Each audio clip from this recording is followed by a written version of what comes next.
اعوذ باللہ من الشیطان الرجیم بسم اللہ الرحمن الرحیم۔ تمام مسلمان بھائی بہن دوسرا عشرہ شروع ہوتے ہی یہ دعا ضرور پڑھ لیں۔ 10ویں روزے سے 20ویں روزے تک یہ دعا پڑھنے والے سے اللہ اور اللہ کے رسول صلی اللہ علیہ وسلم بہت خوش ہوتے ہیں۔ بھائیوں اور بہنوں، ویسے تو رمضان المبارک کا پورا مہینہ قبولیت دعا کے خاص مواقع میں سے ہے، اس لیے اس میں دعاؤں کا خوب اہتمام کرنا چاہیے، اور حدیث پاک کے مطابق رمضان المبارک کو 3 حصوں میں تقسیم کیا گیا ہے، یعنی کہ 3 عشروں میں اسے تقسیم کیا گیا ہے۔ پہلا عشرہ رحمت، دوسرا عشرہ مغفرت، اور تیسرا عشرہ جہنم کی آگ سے نجات کا عشرہ ہے۔ یہ مہینہ خاص امت محمدیہ کے لیے ہے، جس میں وہ توبہ استغفار کر کے اپنی بخشش کروا سکتے ہیں، اور دوسرا عشرہ شروع ہو چکا ہے۔ تو ناظرین، ہماری آج کی ویڈیو میں رمضان المبارک کے بابرکت مہینے کے دوسرے عشرے کے حوالے سے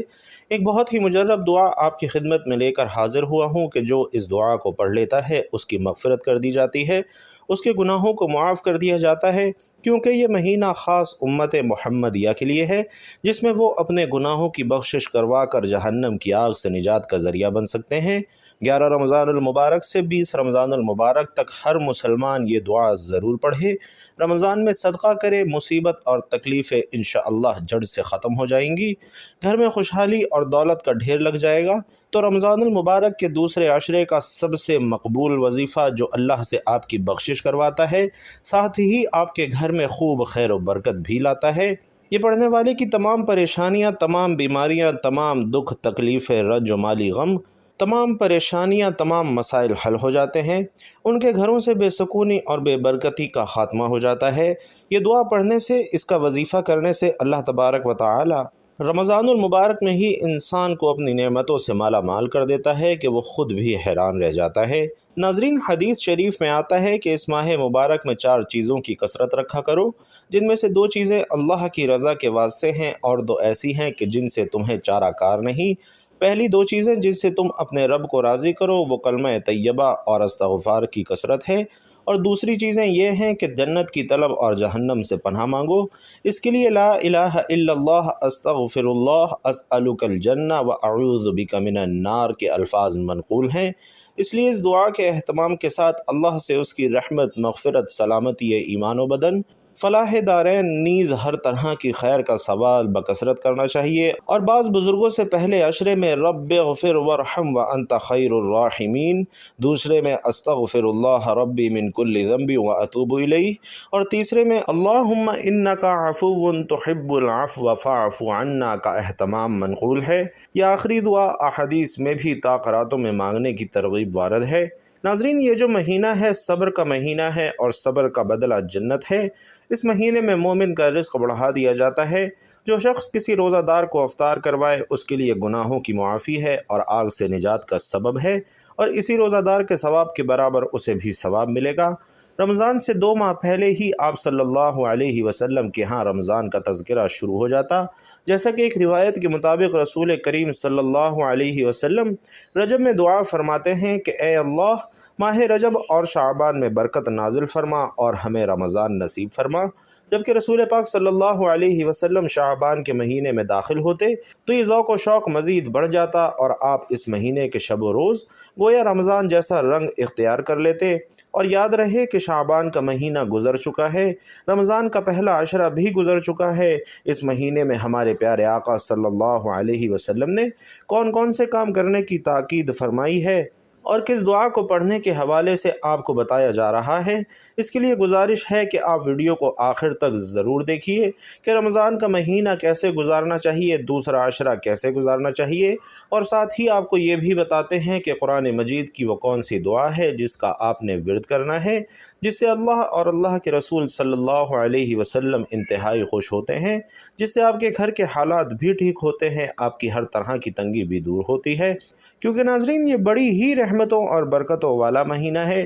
اگر ان وظائف کو آپ کرتے ہیں تو نہ صرف اللہ اور اس کے رسول کی خوشنودی حاصل کرتے ہیں، بلکہ اپنے گھروں میں خیر و برکت بھی اللہ سے مانگتے ہیں، اور تمام مسائل کا حل بھی اللہ کی بارگاہ سے طلب کرتے ہیں۔ تو ناظرین، جیسا کہ ذکر کیا گیا ہے کہ شعبان کے دنوں میں ہی رمضان کو پا لینے کی طلب کا اظہار اس حدیث سے بھی ہوتا ہے، جس میں حضور صلی اللہ علیہ وسلم نے رمضان کے انتظار میں شعبان کے دن گن گن کے گزارنے کی تاکید فرمائی ہے، جیسا کہ ایک روایت میں ہے کہ شعبان کا چاند رمضان کے انتظار میں گن گن کر گزارو۔ اور ناظرین، اس حدیث سے مراد یہ ہے کہ رمضان کی آمد کے پیش نظر شعبان کی تاریخوں کا بھی حساب رکھو، اور رمضان کا مہینہ شروع ہونے سے پہلے ہی اللہ کے پیارے حبیب صلی اللہ علیہ وسلم صحابہ کو یوں فکر میں فرماتے کہ یاد رہے، یہ صرف صحابہ کو فکر مند نہیں فرمایا بلکہ پوری امت کو یہ پیغام دیا ہے کہ رمضان میں کیا اعمال کرنے ہیں۔ اس بارے میں حضرت سلیمان فارسی رضی اللہ تعالی عنہ سے روایت ہے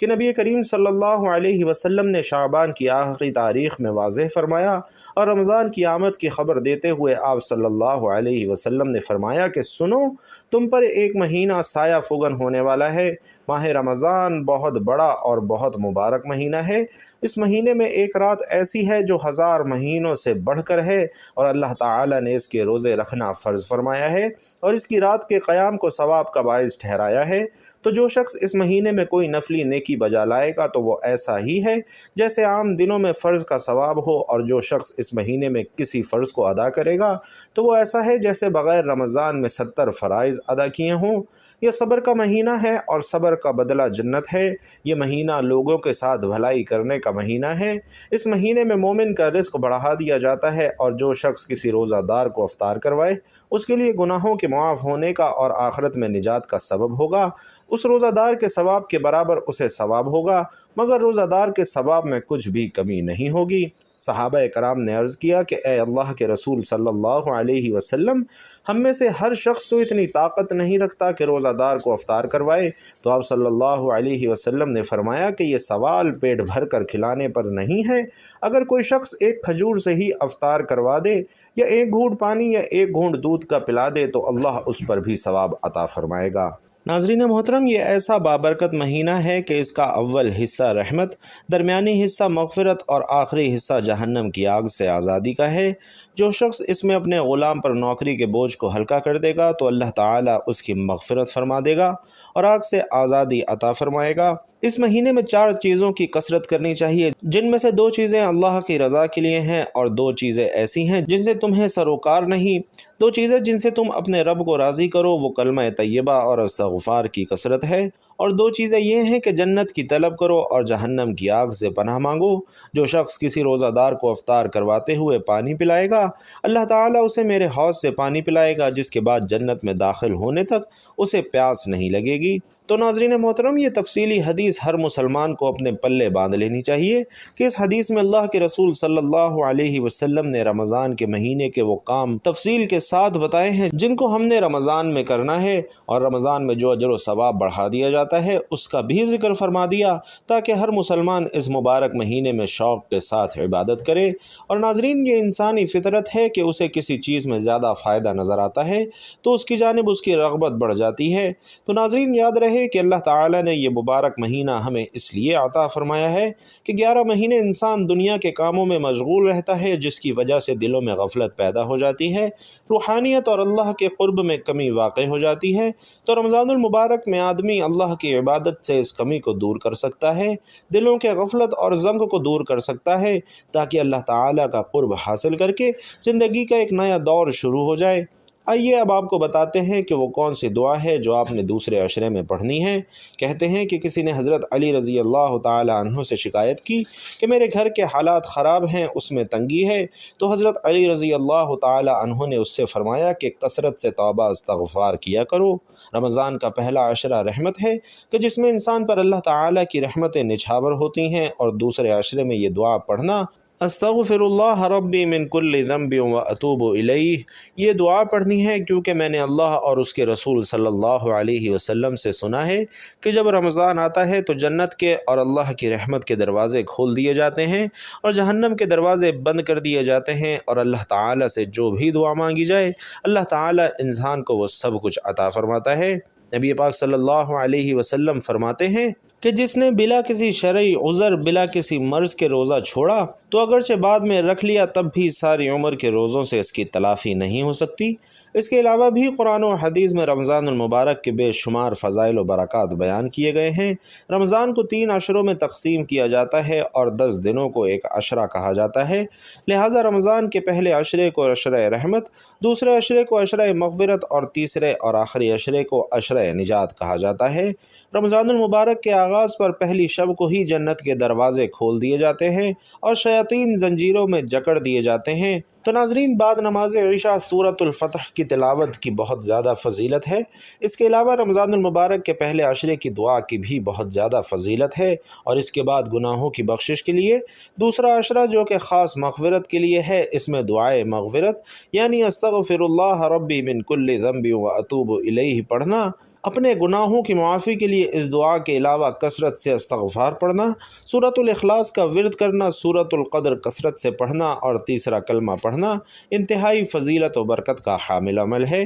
ناظرین، اللہ تعالیٰ سے دعا ہے کہ اللہ تعالیٰ ہمیں رمضان المبارک کے بابرکت مہینے میں صحیح معنوں میں عبادت کرنے کی توفیق عطا فرمائے۔ اور ناظرین، رمضان میں چلتے پھرتے ایک لفظ پڑھتے رہنا چاہیے۔ یہ لفظ پڑھتے رہنے سے بھی انشاءاللہ آپ کو غیبی مدد حاصل ہوگی اور آپ کی دولت کے حوالے سے بھی جو مسائل ہیں انشاءاللہ وہ حل ہو جائیں گے۔ اس کے علاوہ ہمیں اللہ کا بہت ہی زیادہ شکر ادا کرنا چاہیے، جس نے پہلے ہمیں رجب کا مہینہ عطا کیا، پھر شعبان کا مہینہ دیا اور اب رمضان کا مہینہ دیا۔ اگرچہ آپ رجب اور شعبان میں کوئی وظیفہ نہیں کر سکے تو رمضان المبارک میں اس عمل کو آپ نے لازمی کر لینا ہے۔ انشاءاللہ اس عمل کی برکت سے اللہ تعالیٰ آپ کے تمام گناہوں کو معاف فرمائے گا، آپ کے تمام صغیرہ کبیرہ گناہوں کی معاف کر کے آپ کے رزق میں برکت عطا فرمائے گا، اور آپ کو اتنی دولت سے نوازے گا کہ آپ کو پتہ بھی نہیں چلے گا کہ کہاں کہاں سے آپ کا رزق آ رہا ہے۔ یاد رہے کہ رمضان کا انتظار ہر مومن مسلمان کو ہوتا ہے، اور اس مہینے میں اللہ رب العزت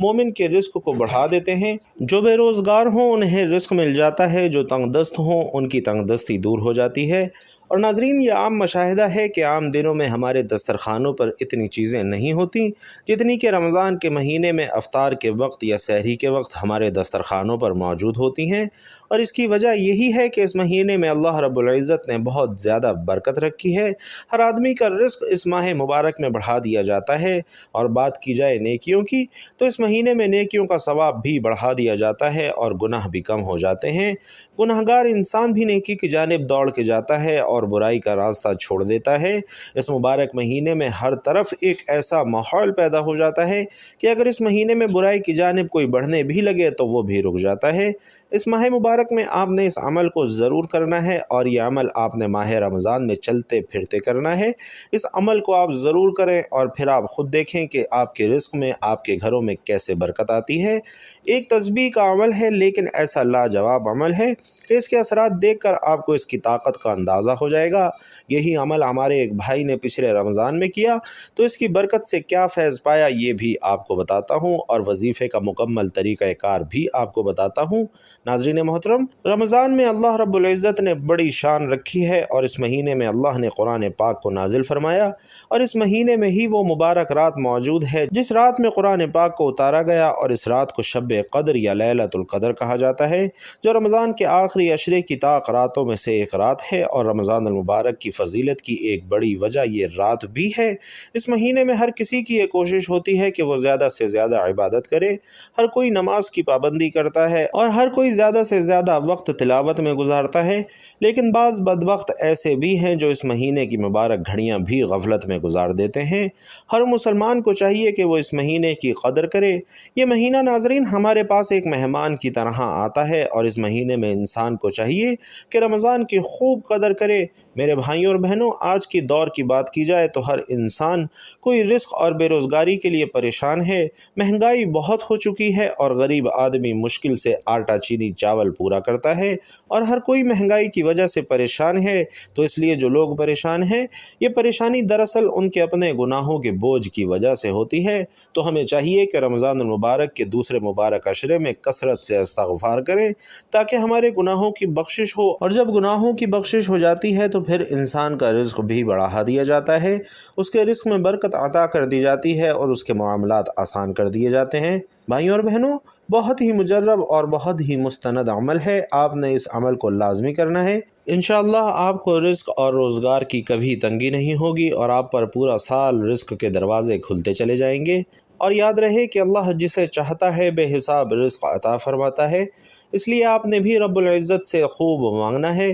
عمل میں آپ کو بتانے والا ہوں، ایک تسبیح کا عمل ہے، اور یہ تسبیح کیا ہے، آپ نے کیسے کرنی ہے، غور سے سننا ہے، اور یقین جانیے ناظرین، اس تسبیح کی برکت سے آپ کو ایسے ایسے معجزات دیکھنے کو ملیں گے کہ آپ اس عمل کو ہمیشہ کے لیے اپنا معمول بنا لیں گے، اور جب ایک بار اس عمل کو شروع کر دیں گے تو پھر آپ کا دل اس عمل کو چھوڑنے کا نہیں کرے گا، اور آپ خود کہیں گے کہ یہ تسبیح نہیں ہے بلکہ دولت بنانے والی مشین ہے، یہ رزق کی مشین ہے جو آپ کے ہاتھوں میں لگ گئی ہے۔ یاد رہے کہ جب میں تسبیح کا ذکر کروں تو اس سے مراد 100 دانوں والی تسبیح ہے، تو آپ نے ایک تسبیح پہلے سے لے لینی ہے تاکہ آپ آسانی سے یہ عمل کر سکیں۔ یہ اللہ تعالیٰ کے بہت ہی بابرکت نام ہیں اور رمضان المبارک کے دوسرے عشرے کی بابرکت دعا ہے، آپ نے پڑھنی ہے، اور آپ نے یہ عمل یکسوئی والی جگہ پر بیٹھ کر کرنا ہے، تب بھی ٹھیک ہے، ورنہ آپ دوسرے شریک کی دعا کو چلتے پھرتے بھی کر سکتے ہیں۔ لیکن اس عمل کا طریقہ کار اور اس کی ترتیب جان لیجئے کہ آپ نے یہ عمل کس ترتیب اور کس طریقہ کار کے مطابق کرنا ہے، اور یہ عمل آپ نے خاص یکسوئی والی جگہ پر بیٹھ کر کرنا ہے، اور اس عمل میں آپ نے سب سے پہلے باوضو ہو جانا ہے۔ 11 رمضان المبارک سے یہ آپ عمل کرنا چاہیں تو کر سکتے ہیں، اور 20 رمضان المبارک تک یہ عمل جاری رکھ سکتے ہیں، کیونکہ دوسرے عشرے کی دعا کا عمل ہے، اور اس عمل کی برکت سے آپ کی پریشانیاں دور ہوتی چلی جائیں گی، اور آپ پر رزق کی ایسی بارش ہوگی کہ آپ کو سمجھ نہیں آئے گا کہ مال و دولت کس طریقے سے آپ پر برس رہا ہے۔ تو ناظرین محترم، 11 رمضان المبارک سے جب دوسرا عشرہ، عشرہ مغفرت شروع ہونا ہے، تو آپ نے اس کی دعا کیسے پڑھنی ہے اور کس طرح سے یہ عمل آپ کو کرنا ہے، اس کے لیے کوئی وقت اور جگہ مقرر کر لیں، اور اس وقت آپ نے سب سے پہلے نبی کریم صلی اللہ علیہ وسلم کی ذات اقدس پر درود پاک کا نذرانہ پیش کرنا ہے۔ اللہم صلی علی محمد وعلی آل محمد کما صلیت علی ابراہیم وعلی آل ابراہیم انک حمید مجید۔ اللہم بارک علی محمد وعلی آل محمد